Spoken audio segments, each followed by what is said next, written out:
Então, gente, a gente vai iniciar o capítulo 4, litosfera e agentes do relevo, sexto ano. Bom, o que é relevo, né?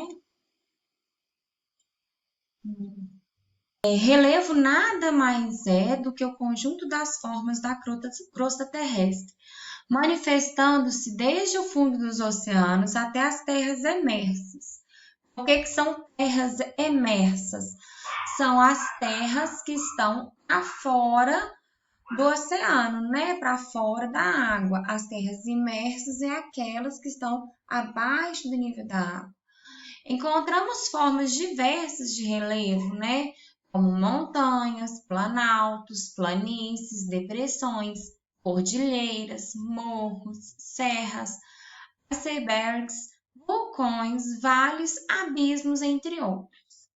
O relevo é o resultante da ação de dois agentes, os agentes internos e os agentes externos. Bom, o próprio nome fala agentes internos, aqueles que estão internamente na Terra. Agentes externos, aquele que está externamente, né, do lado de fora aí, na superfície terrestre. Bom, como que se forma então o relevo, né? O relevo ele tem origem da interferência desses dois agentes, que são os internos, que são os formadores, e os externos, que são os transformadores. Tá? Os internos, eles também são chamados de agentes endógenos. Quem são eles? São os terremotos, o vulcanismo, o tectonismo, tá?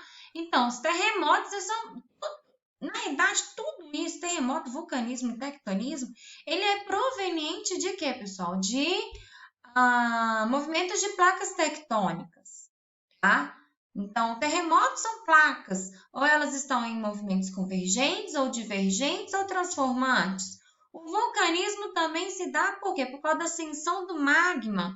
E essa ascensão do magma, ela vem por conta de quê? Por conta do movimento das placas. E o tectonismo, que é justamente a separação dessas placas tectônicas aí. Bom, a gente vai falar de cada um, tá? Então, o que é o tectonismo? O tectonismo, né, são os movimentos, né, das placas tectônicas. São forças que atuam no interior da Terra de forma lenta e contínua e provocam deslocamentos de materiais. É o diastrofismo, chamado diastrofismo. Essas placas podem se chocar, se afastar ou deslizar ao longo de outras. Né? Quando a gente fala lá daqueles movimentos convergentes, divergentes, transformantes, é onde nós estamos falando aí do tectonismo, desse movimento de placas tectônicas. Então, o limite de placa convergente, né? Converge, diverge, transforma. Convergente é choque, divergente afasta, transformante de deslize. Olha aqui para vocês verem, ó. Divergente, que é uma placa vai para um lado, a outra vai para o outro. Convergente, que é as que se chocam.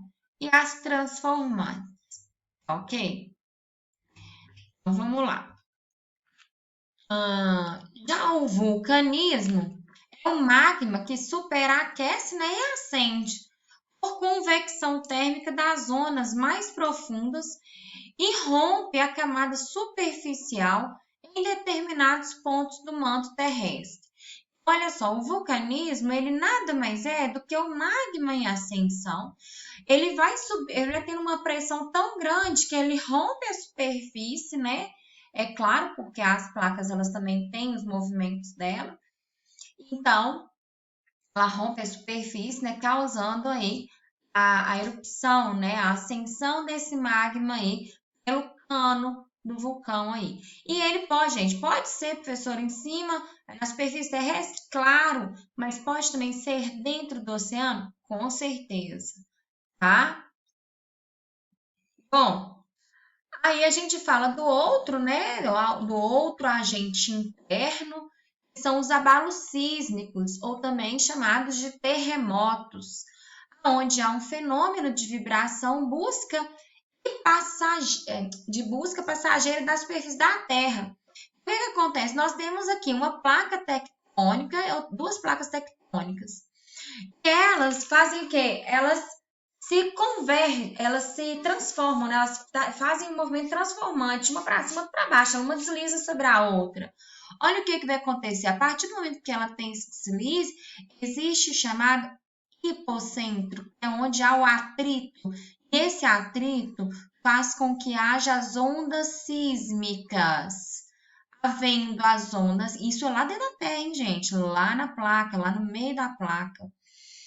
Isso vai subindo a superfície terrestre até que chega a um ponto aonde esse abalo sísmico é maior, vendo aqui? É chamado de epicentro. O hipocentro é lá dentro da placa tectônica. O epicentro é o abalo sentido do lado da superfície, do lado de fora aí, né? Vamos colocar assim. E aonde há esse deslize aí, esse movimento transformante, se dá as falhas. Bom, a gente tem um exemplo muito claro, que é aquela falha de St. Andreas, né? Ela nada mais é do que de origem de um movimento transformante. Ok, pessoal? Como a gente estava falando dos agentes internos do relevo, né?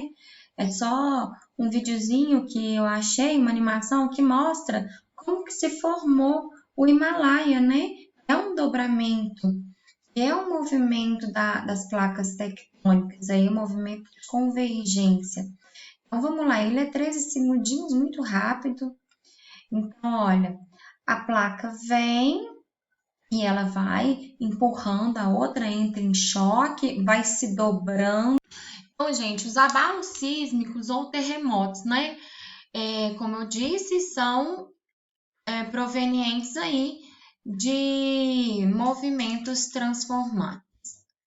Dando continuidade, a gente fala aí sobre os agentes externos, tá? Sobre os agentes externos e também chamados de exógenos. Lembrando que os agentes internos são também chamados de endógenos e os externos exógenos, tá? Então, quem são esses agentes externos ou exógenos? Eles são esculpidores da paisagem, são os que modelam o relevo, né? São os principais que a gente tem, é o intemperismo e a erosão, que são a ação dos ventos, das águas e de seres vivos. O intemperismo, gente, é o conjunto de fenômenos químicos e físicos que levam à degradação das rochas, tá? Então, quem que quem que esculpe a paisagem no intemperismo? Aí, vento, água e os próprios seres vivos, tá? Bom, a gente tem aí, no intemperismo, ele pode ser físico, ele pode ser químico ou biológico. O intemperismo físico é onde há uma grande amplitude térmica, né? Termoplastia, que chama. É uma trinca nas rochas, divisão das rochas em pequenos pedaços. O que acontece com o intemperismo físico? A junção, né? Aqui, ó, a desagregação por termoplastia, que é a grande amplitude térmica. Um horário está muito quente, o outro está muito frio.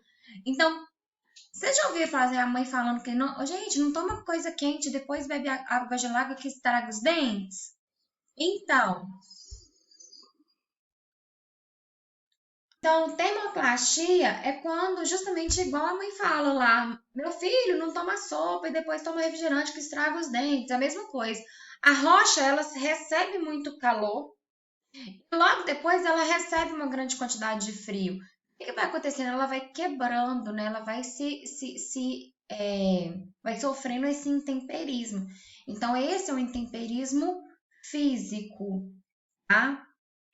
Ah, olha só, e também tem a crioclastia, que ocorre quando pequenas fendas de rocha armazenam água da chuva que posteriormente são congeladas. O volume aumenta, forçando a rocha a se quebrar. Então, a gente tem a questão da água, né, e do calor, né, da grande amplitude térmica, e também temos a crioclastia, que é quando, olha só, choveu, as rachaduras que há na rocha acumulam água. Só que aí vem e o que acontece? Congela. O gelo, ele faz com que a rocha se afaste, endurece, ele forçando, né, a rocha, a quebra da rocha. Olha só, bloco de gneiss fraturado pela ação do gelo nas fissuras na Antártida. Então, provavelmente aqui, ó, né, entrou água, essas rachuras entraram água, congelaram e forçaram a rocha a quebrar. E depois que melhorou, que o gelo já derreteu, olha só, ficou a rocha aí quebrada. Então, esse é o intemperismo físico, tá?